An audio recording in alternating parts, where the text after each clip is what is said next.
Shalom, family. There is a lot of debates about who are the Gentiles that are spoken of throughout the New Testament, or the Renewed Testament, as some of us say. Let's let the scriptures interpret itself, and let's see where we end up. Well, I guess we first have to establish the covenant that the Most High made with his people, Yasharel. And let's establish one thing first. In Exodus 20:1, and Yahuwah spake all these words, saying, I am the Eluah thy Elohim, which have brought thee out of the land of Egypt, out of the house of bondage. Thou shalt have no other Elohim before me.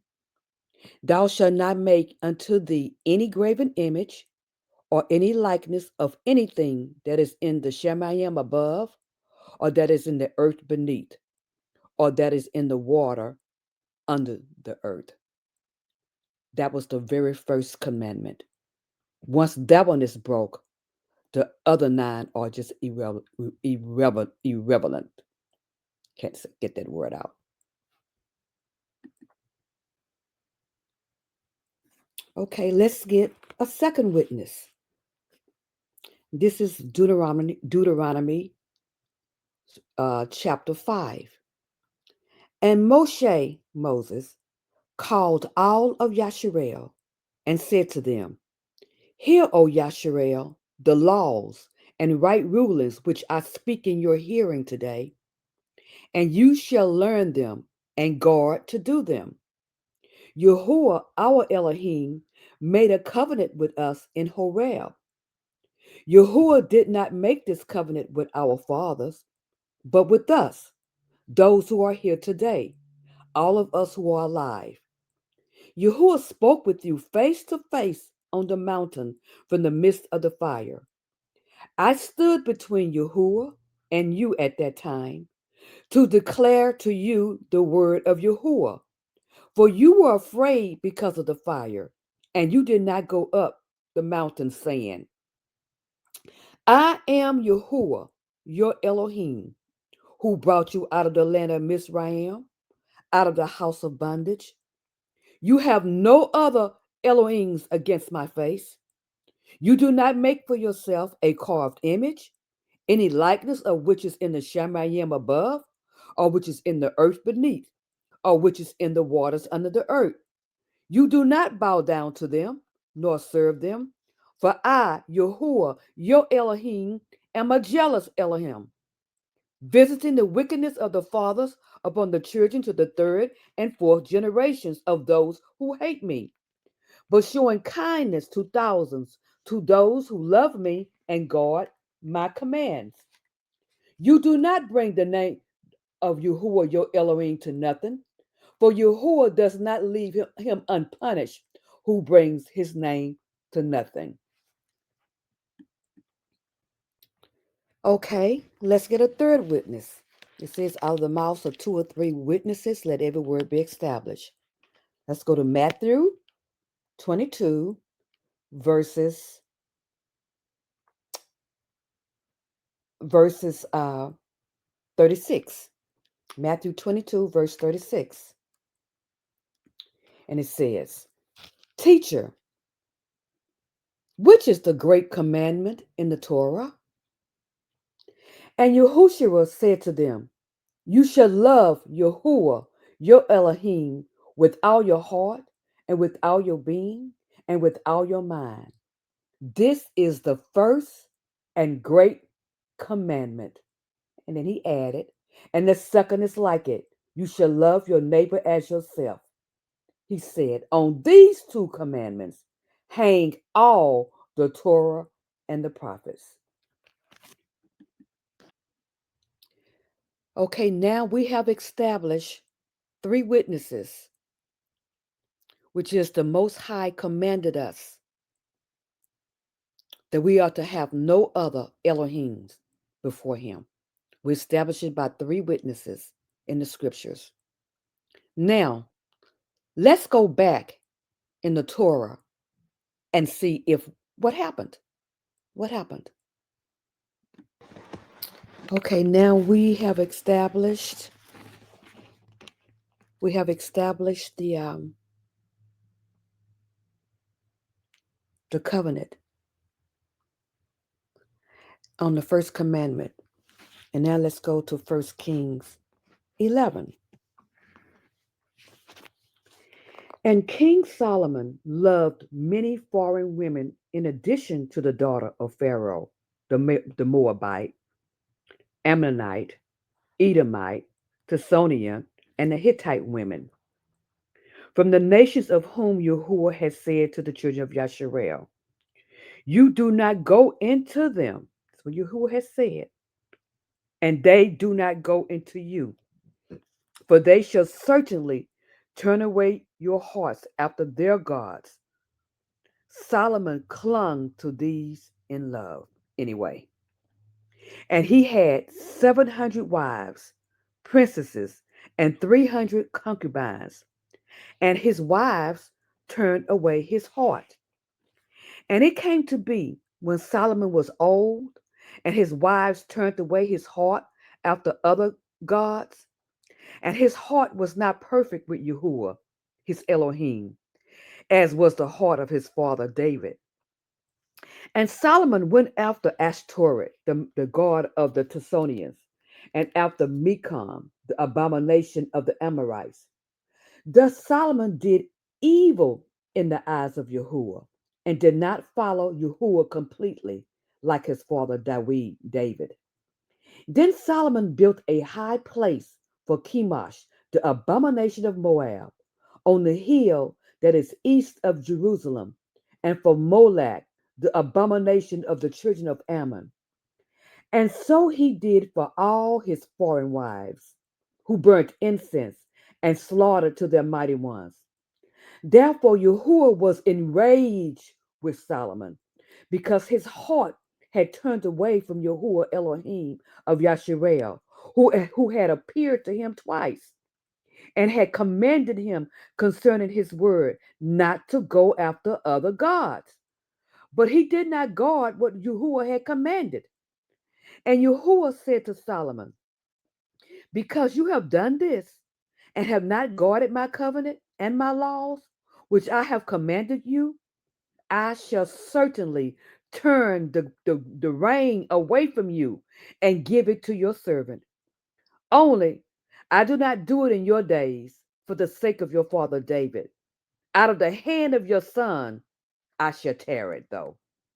Only I shall not tear away all the kingdom, but give one tribe to your son for the sake of my servant David, and for the sake of Jerusalem, which I have chosen for myself.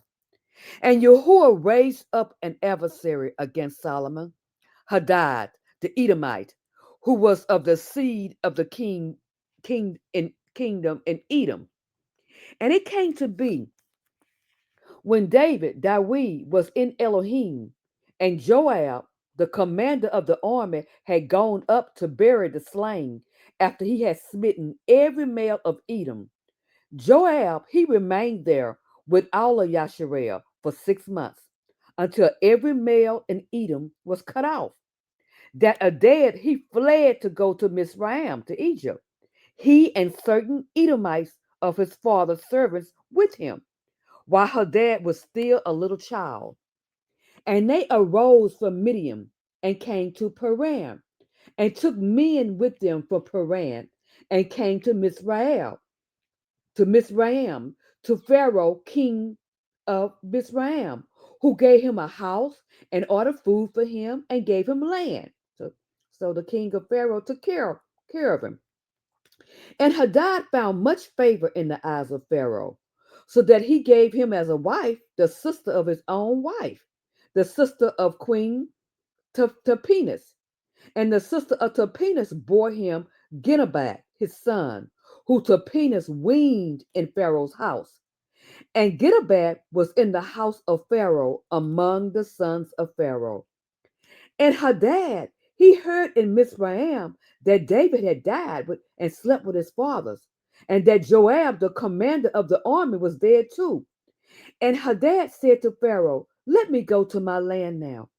And Pharaoh said to him, "But what have you lacked with me that you are now seeking to go to your own land?"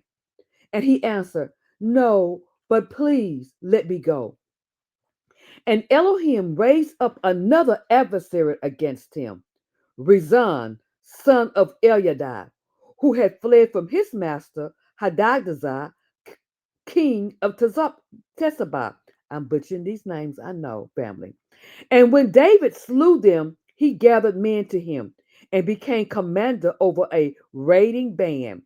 And they went to Damascus and dwelt there and reigned in Damascus.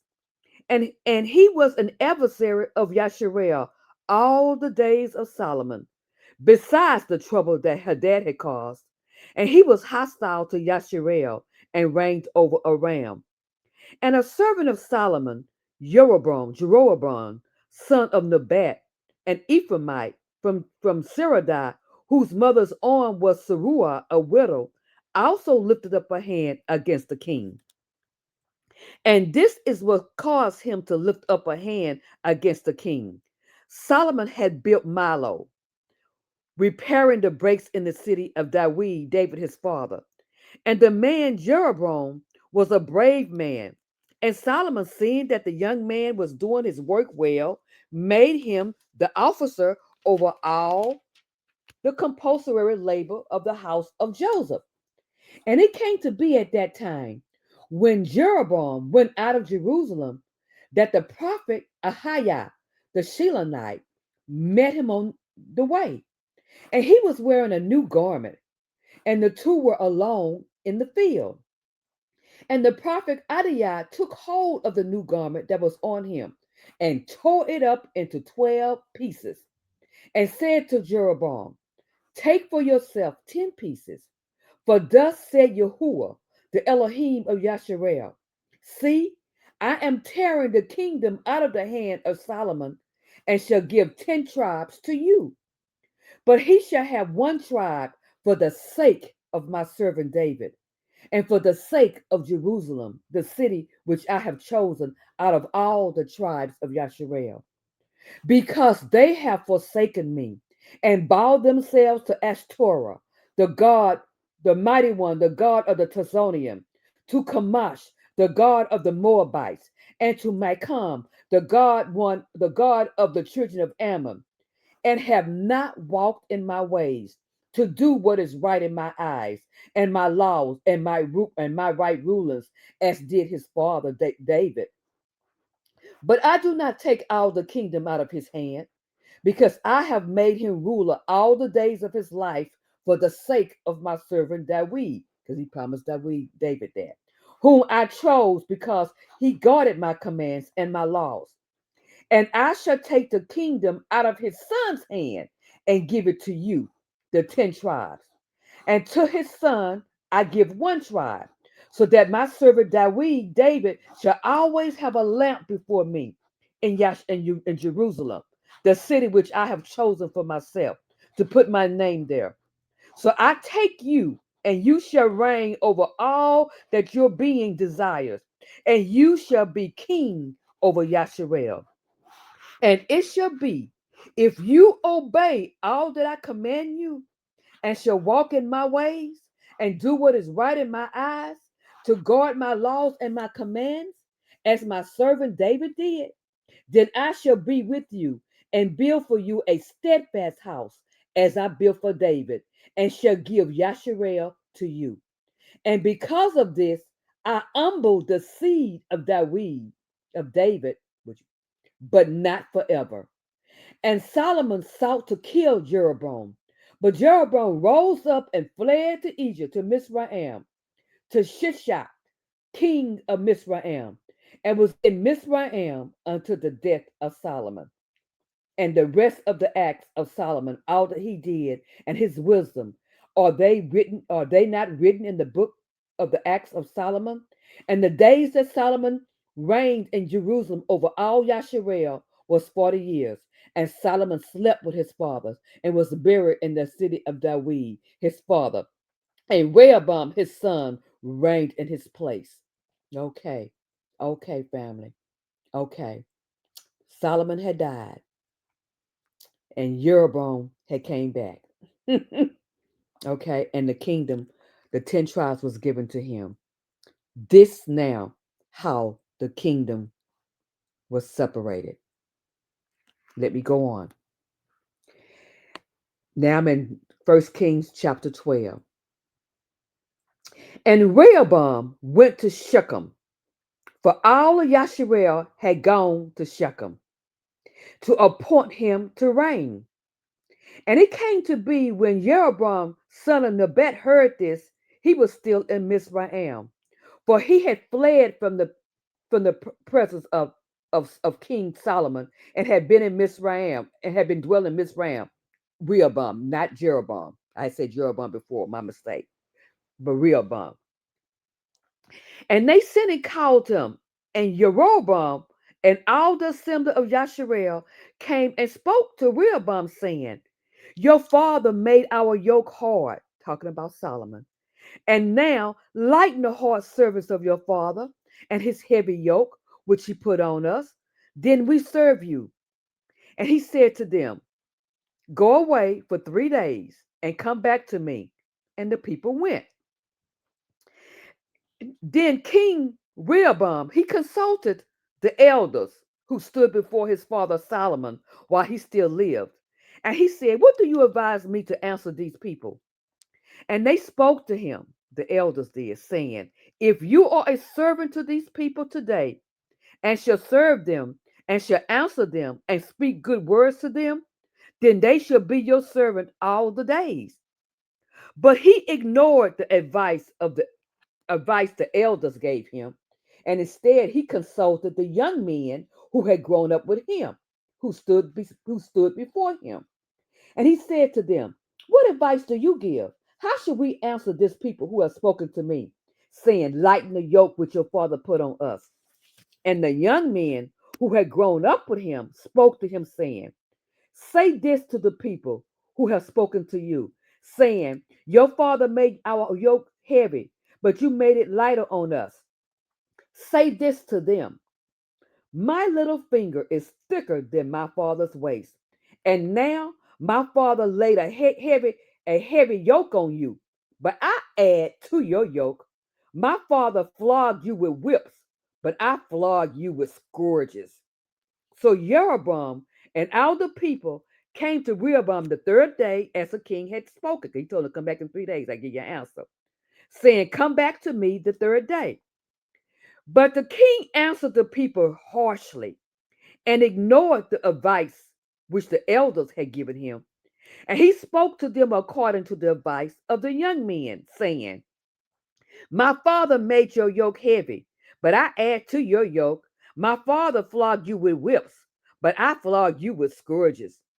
So the king did not listen to the people, for the turn of the events was actually from Yahuwah, in order to establish his word, which Yahuwah had spoken by the prophet Ahiah the Shilonite to Jeroboam the son of Nebat.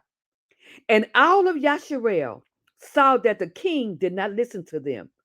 Then the people answered the king, saying, what portion do we have in David then? And there is no inheritance in the son of Jesse.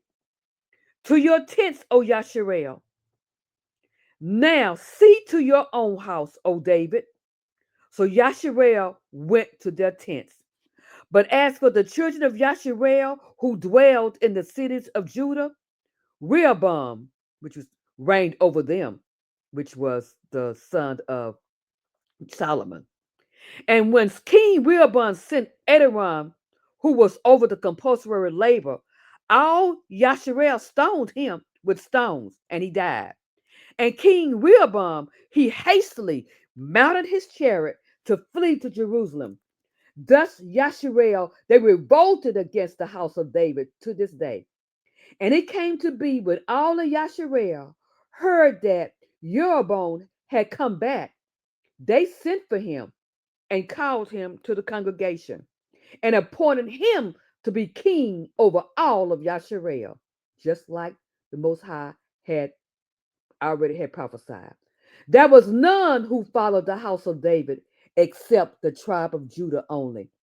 And Rehoboam came to Jerusalem, and he assembled all the house of Judah and the tribe of Benjamin, 180,000 chosen men of battle, to fight against the house of Yasharel, to bring back the kingdom to Rehoboam, the son of Solomon. But the word of Elohim, the word of the Most High, came to Shemaiah, the man of Elohim, saying, Speak to Rehoboam, son of Solomon, king of Judah, and to all the house of Judah and Benjamin, and to the rest of the people, saying, Thus said Yahuwah, do not go up or fight against your brothers, the children of Yasharel. Let every man return to his house, for this matter is from me. So they obeyed the word of Yahuwah, and they did turn back according to the word of Yahuwah. And Jeroboam, he built Shechem in the mountains of Ephraim and dwelt there. And he went out from there and built Pananuah. And Jeroboam said in his heart, Now the kingdom shall return to the house of David. If these people go up to do slaughters in the house of Yahuwah at Jerusalem, then the heart of his people shall turn back to their master, Rehoboam, king of Judah, and they shall slay me and go back to Rehoboam, the king of Judah. So the king took counsel and made 2 calves of gold and said to the people, It is too much for you to go up to Jerusalem. See, your mighty ones, O Yasharel, which brought you up from the land of Mizraim. And he put up one in Bethlehem and the other he put in Dan. Those 2 calves. They ain't bring them. That's not who brought them out of Mizraim. But I continue. And this matter became a sin for the people. For the people became a sin. For the people went before the one as far as Dan. And he made the house of high places and made priests from all sorts of people who were not of the sons of Levi. And Jeroboam performed a festival on the 15th day of the 8th month, just like the festival that was in Judah. And he offered on the altar. Oh my Yah. So he did at Bethlehem, slaughtering to the calves that he had made. And Bethlehem, he appointed the priests of the high places which he had made. And he made offerings on the altar which he had made at Bethlehem on the 15th day of the 8th month, in the month in which he had devised in his own heart. And he performed a festival for the children of Yasharel and offered on the altar and burned incense. So, family, I stop there and we'll continue in the next section. So, the kingdom was split, the northern kingdom and the southern kingdom. The southern kingdom was Rehoboam, and the northern kingdom was Jeroboam, and Jeroboam went and did the same thing as Solomon had did. Did they not break the first commandment? Thou shalt love Yahuwah, your Elohim, with all your heart and all your soul and all your strength, and not to make any graven images of him. We'll continue.